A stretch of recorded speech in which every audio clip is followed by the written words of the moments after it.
Di sebuah kota kecil, ada sebuah pasar antik yang hanya buka setiap malam Jumat Kliwon. Tidak semua orang tahu tempat ini. Pedagangnya sedikit, dan barang yang dijual bukanlah barang biasa. Konon, setiap benda yang ada di sana punya cerita kelam, bahkan kutukan.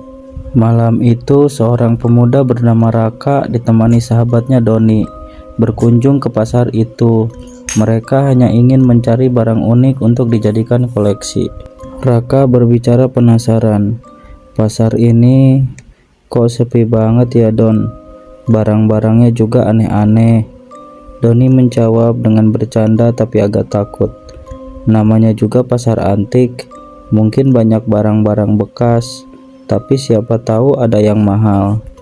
Di sisi lain, pedagang tua dengan suara parau, "Kalian mencari sesuatu, atau sesuatu yang sedang mencari kalian?" Raka bingung.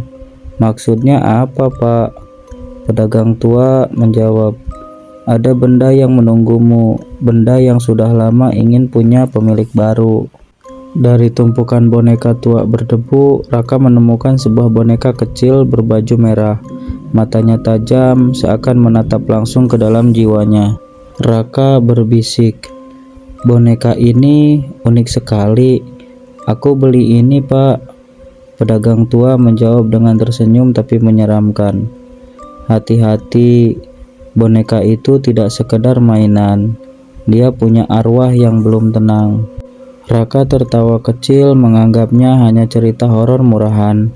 Ia pun membawa pulang boneka itu. Tapi malam pertama sesuatu mulai terjadi. Raka bangun dari tidurnya. "Doni, kamu dengar suara langkah tadi?" Doni mengantuk. "Ah, mungkin tikus. Udah tidur lagi." Namun, saat Raka menoleh, boneka itu tidak lagi ada di meja. Boneka itu berdiri di dekat pintu kamar, menatap lurus padanya. Raka berbisik ketakutan, "Apa? Kok bisa ada di sana?" Hari-hari berikutnya, rumah Raka dipenuhi kejadian aneh. Barang jatuh sendiri, suara langkah kecil berdengar tiap malam, dan kadang terdengar tawa anak kecil yang bukan milik siapapun. Doni dengan cemas berbicara, "Rak, gua serius deh. Boneka itu gak beres. Wajahnya berubah-ubah tiap gue lihat." Raka mencoba tenang menjawab, "Mungkin cuma perasaan lo, tapi gue juga mulai ngerasa aneh." Cermin di kamar retak membentuk bayangan wajah anak kecil menangis, lalu tersenyum jahat. Suara anak hantu berbisik, "Temani aku selamanya." Raka dengan gemetar menjawab, "Siapa kau? Apa maumu?" Raka pun mencari tahu asal-usul boneka itu. Ia kembali ke pasar antik, tapi kios pedagang tua itu sudah hilang, entah kemana. Orang pasar dengan suara pelan menjawab, "Kalau kau benar-benar membawa boneka itu, cepat buang. Itu boneka arwah. Pemilik sebelumnya meninggal dengan mengenaskan." Raka menjawab, "Buang? Tapi bagaimana caranya?" Orang pasar menjawab kembali, "Tidak mudah, karena kalau arwahnya sudah memilihmu, dia akan terus menempel."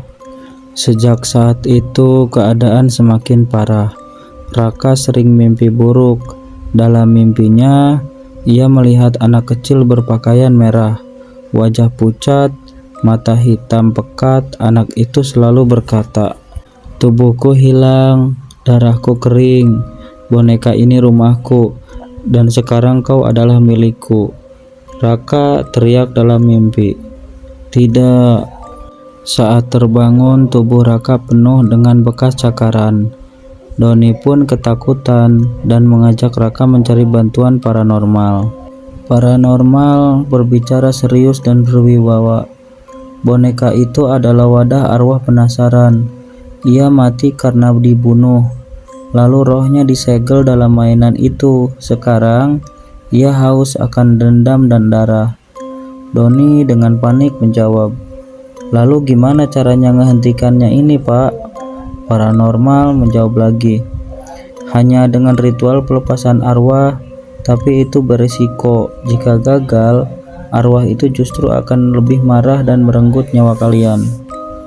Ritual pun dimulai tengah malam. Di rumah Raka, lilin dinyalakan, doa dibacakan, namun tiba-tiba boneka itu bergerak sendiri. Matanya malah merah. Suara anak itu teriak, "Kalian tidak akan memisahkan aku dari boneka ini." Paranormal melawan dan berbicara, "Pergilah arwah sesat, kembalilah ke tempatmu." Ritual gagal. Doni terlempar dan pingsan. Raka terseret oleh kekuatan gaib ke dalam kegelapan. Boneka itu kini berada di dalam dadanya, seolah menyatu dengan tubuhnya. Raka pun berteriak-teriak minta tolong. Keesokan harinya, rumah itu kosong. Tidak ada tanda-tanda Raka dan Doni. Hanya ada boneka kecil berbaju merah duduk manis di kursi ruang tamu. Matanya kini semakin tajam, seakan menunggu pemilik baru. Berhati-hatilah saat membeli barang antik, terutama boneka.